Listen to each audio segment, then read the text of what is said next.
ታውቃላችሁ ግን አላህን መጠየቅ አላህን መለመን ስታቆሙ አላህ እንደሚያዝንባችሁ ግን ታውቃላችሁ።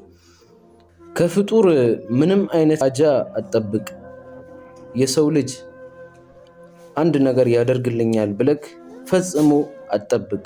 ኢብኑል ቀይም እንዲህ አሉ፣ ወስአል ለዚ አብዋበሁ ላ ቱሕጀብ ወላሁ የግደቡ ኢን ተረክተ ሱአለሁ ወቡነየ አደም ሒነ ዩስአሉሁ የግደብ። አላህን ጌታህን ለምነው፣ በሱ ደጃፍ ላይ ከልካይ ያሌለውን አምላክህን ለምነው።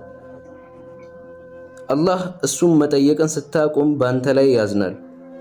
የአደም ልጅ ግን እሱን ስትጠይቀው በአንተ ላይ ይናደዳል። ለዛ አላህን መለመናችንን አናቁም፣ አላህ እንዳያዝንብን ሲባል። አሰላሙ አለይኩም ወረሕመቱላሂ ወበረካቱ።